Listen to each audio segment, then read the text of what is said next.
mau mencalonkan diri untuk jadi tapuk pimpinan, persepsi yang terbangun di antara kita adalah haus kekuasaan. Sebetulnya menjadi sebuah budaya yang menurut saya tidak menguntungkan bagi masyarakat.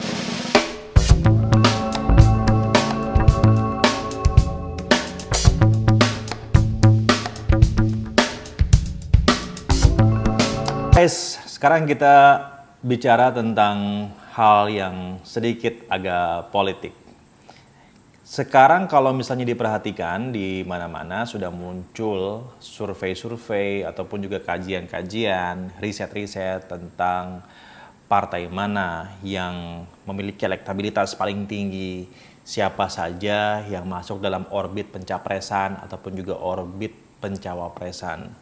Tapi yang menarik, yang ingin saya bahas adalah bukan tentang hasil surveinya, teman-teman semua. Lebih kepada bagaimana sikap masyarakat kita dalam melihat konstelasi capres-cawapres ini.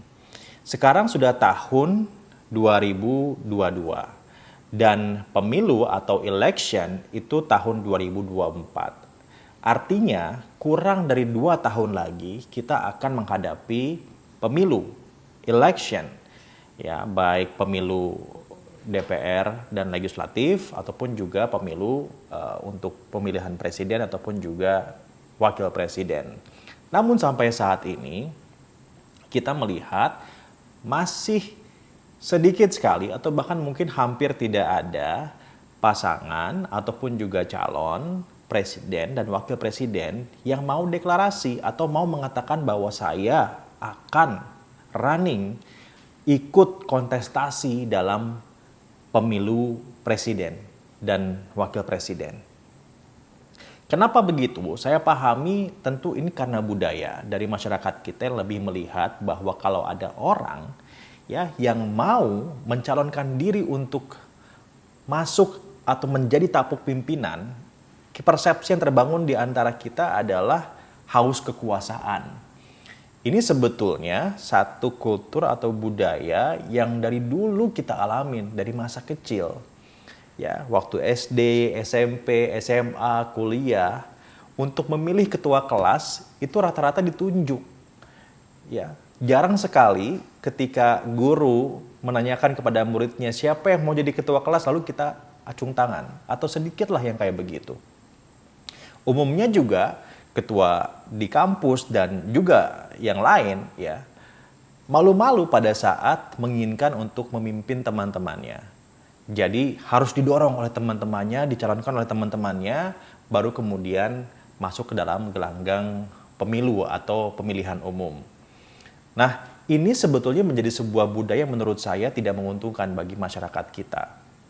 Saat calon presiden atau mereka yang memang ingin merasa punya kemampuan untuk masuk dalam kontestasi pemilu, tidak mengumumkan kesanggupannya dari sekarang, maka masyarakat pun hanya punya waktu sedikit untuk bisa mempelajari, memahami, mengenal sepak terjang si capresnya.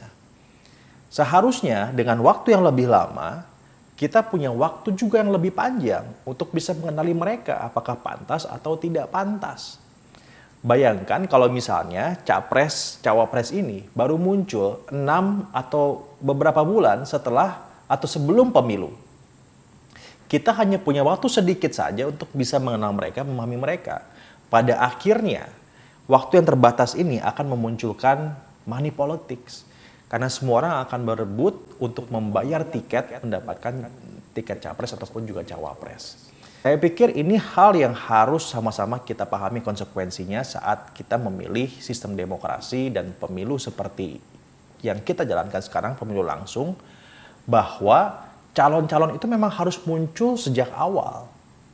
Dan mereka harus berani dan tidak merasa akan dijudge oleh masyarakat saat bilang bahwa saya akan mau bersedia untuk maju dalam kontestasi capres.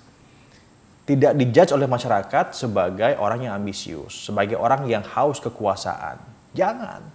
Karena dalam politik seperti ini, menjadi presiden, menjadi wakil presiden adalah bentuk dari pengabdian, dan yang kedua bentuk dari karir politik. Makin lama waktu yang mereka katakan atau mereka sebutkan kepada publik bahwa saya akan maju, maka semakin panjang pula waktu kita untuk memutuskan akan memberikan dukungan atau tidak. Hal ini juga akan menggiring partai politik untuk bisa melihat lebih lama, menghitung lebih lama, ya, siapa calon presiden yang harus mereka usung. Kalau mereka punya calon sendiri, namun kemudian juga publik punya calon yang lebih masif didukung, tentu partai politik juga akan berpikir ulang, ya, untuk mendukung calonnya yang tidak kompeten. Mereka pasti juga akan pengen mendapatkan efek elektoral dari calon yang didukung oleh publik. Saya ambil contoh misalnya Obama. Obama sudah mengatakan bahwa dia akan running untuk menjadi presiden di tahun 2007. Pemilunya tahun 2009. Jadi 2 tahun sebelumnya, Obama sudah mengatakan bahwa saya akan berkontestasi di pemilu presiden. Nah, kita harapkan dengan masa yang tersisa ini akan ada calon-calon yang memang punya kompetensi dan publik nilai punya kredibilitas untuk bisa muncul dan mengatakan bahwa saya akan running untuk presiden. Sehingga masyarakat punya waktu untuk mempelajari dan mengenali mereka lebih lanjut. Dengan cara itu, ya, dengan cara itu akan muncul calon-calon baru, calon-calon yang tentu punya kemampuan dari masyarakat langsung. Karena masyarakat yang melahirkan pimpinannya itu. Masyarakat yang memutuskan pemimpinnya siapa. Dan masyarakat punya waktu untuk memprosesnya sehingga muncul nama-nama yang bisa jadi kuda hitam. Yang selama ini barangkali tidak atau keluar dari nama-nama yang ada di orbit survei capres ataupun juga cawapres. Bukan berarti nama-nama yang ada di survei capres ataupun juga cawapres sekarang ini buruk atau jelek, enggak. Bukan itu maksudnya. Tapi nama-nama ini dan juga nama-nama lain yang tidak masuk ke dalam bursa ini, ya, harus memiliki keberanian untuk muncul dan mengatakan kepada publik secara fair bahwa iya, saya akan masuk atau running ikut dalam pemilu nanti. Sehingga masyarakat bisa punya waktu lama untuk memutuskan apakah dia layak atau tidak layak. Masyarakat tidak akan membeli kucing dalam karung, ya, karena nanti di beberapa bulan ke depan tiba-tiba calonnya muncul dan tidak lagi punya pilihan. Kita siapa pada pemimpin yang akan membawa Indonesia dalam 5 tahun ke depan.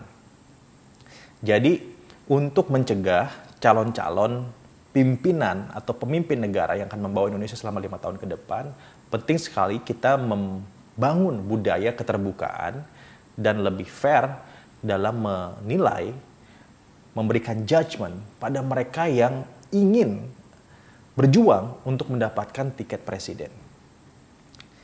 Yang nantinya untuk kita sendiri. Jadi jangan judge mereka yang memunculkan namanya sebagai orang yang haus kekuasaan, jangan.